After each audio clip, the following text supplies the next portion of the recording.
Listen to this podcast now on the Red Apple Podcast Network. The Leadership Thread with Dr. Peggy Polonis. I'm Dr. Peggy Polonis. Join me on each episode where I unravel the story that shaped leaders, tracing the thread that led them where they are today. Because leadership isn't born in adulthood. And thank you once again for joining us on the Leadership Thread, education, ethics, and sustainability. Download all of Red Apple Media's podcasts right now through your favorite podcast platform. Listen, all you New Yorkers. Excuse me, taxi. Okay, we're looking around. This is the 77 WABC minicast. Let's go to Joaquin in Pennsylvania, line 4. Joaquin. Rita.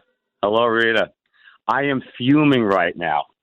I'm sorry. We have loser written all over ourselves. I guess we're going to save the religious conversation for another time. Yeah, let's save it. Now, where are you fuming about? Go ahead. I'm fuming about this whole thing, the whole optics of everything. Now, Jamie Raskin, he has credibility after what they just did.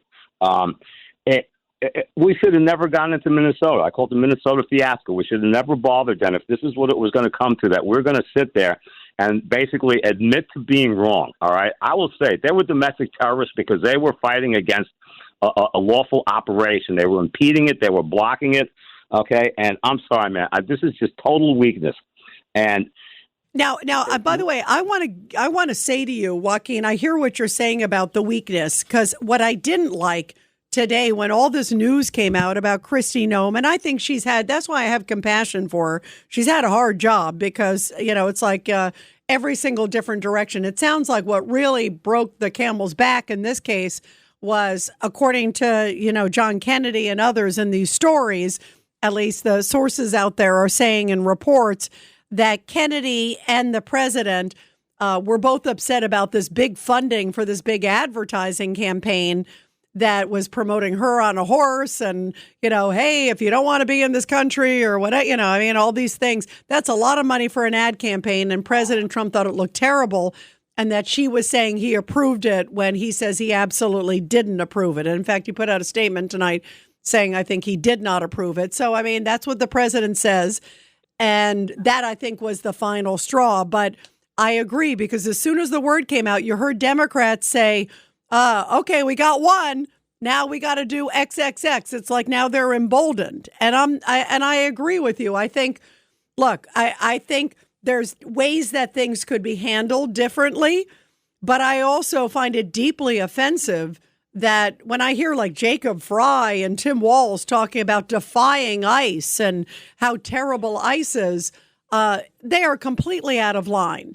And I don't think they should have done a chit. I kind of agree with you. I think it was time to make a change. I just don't like them taking it as a victory.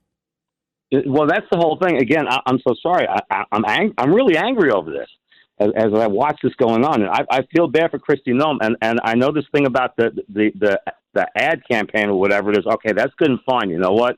But at a moment like this, I would have never even bothered with it. Would the Democrats have thrown any one of their people underneath the bus? The answer is no. And, and so now we're admitting that basically sending ICE into Minnesota was a mistake. So Tim Walz and Jacob Fry, they won. They motivated their people to violently oppose, basically set the situation up that somebody was going to get killed and get hurt.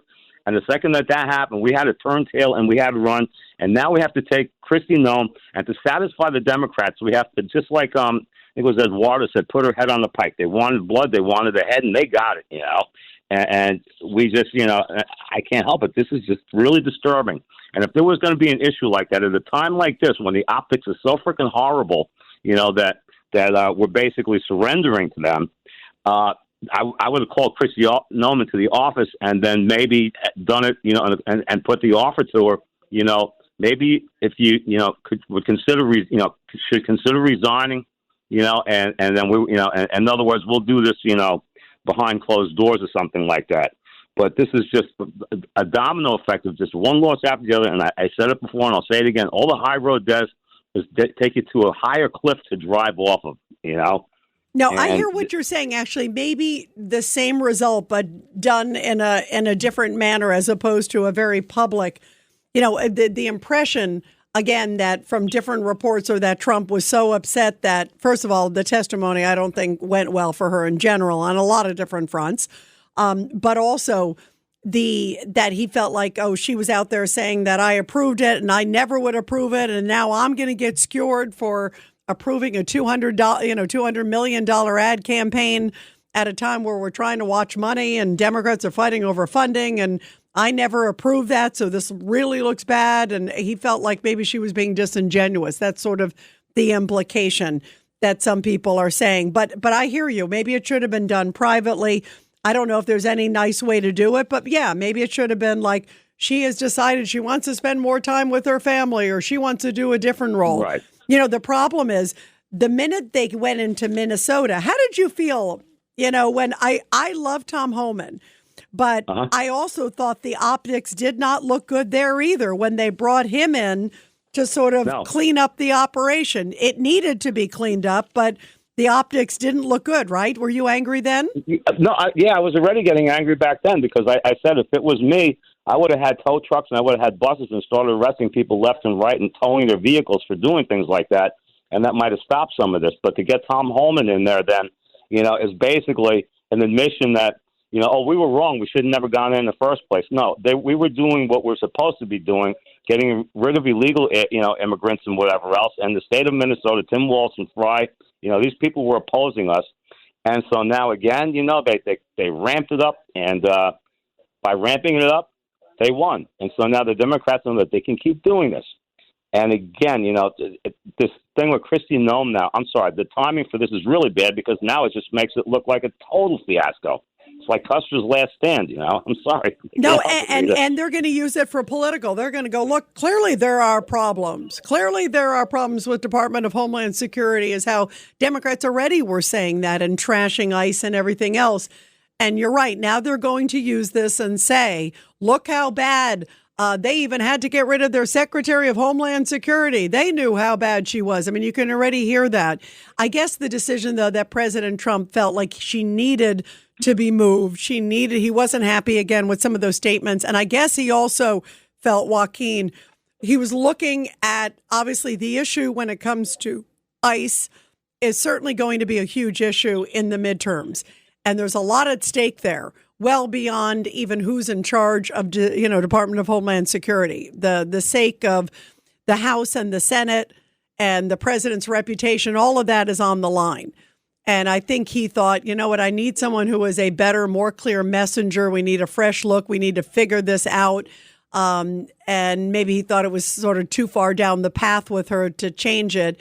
And if I'm going to do it, I want to do it now versus right before the midterms. There's still at least many months between now and the midterms, but he also feels he needs a course correction. So I think that's why. I don't think he would have done it knowing the risks of what you and I are talking about if he didn't feel the gain was better than the risk.